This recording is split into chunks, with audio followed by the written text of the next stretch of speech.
Hello and welcome to this machine learning tutorial, and welcome to the fifth and final section of this course, Understanding Buying Behavior Using Hierarchical Clustering.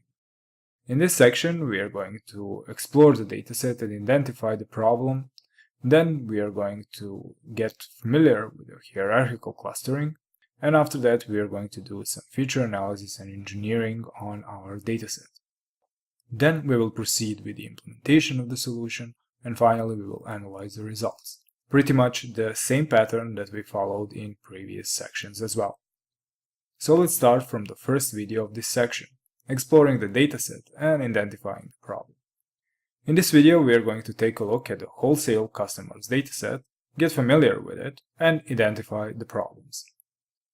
In this dataset, each record is containing data on various customers' annual spending amount. These amounts are reported in monetary units.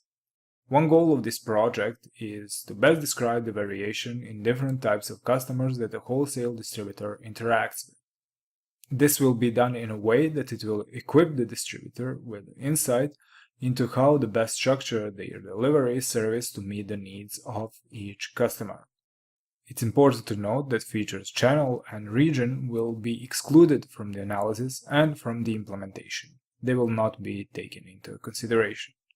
So of course we are taking a classification approach, or to be more specific, we are going to use clustering.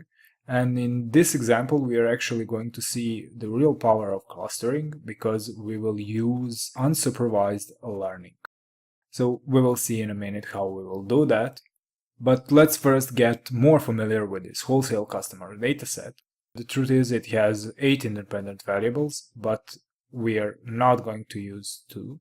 We will remove channel and region. So that leaves us with the 6 features in this wholesale customers CSV file. And this is how that file looks like. Basically there is a channel and region which will not take into consideration. There are fresh, milk, grocery, frozen, detergent and paper, and delicatessen. So this is pretty much how the structure of our file will look like and our dataset.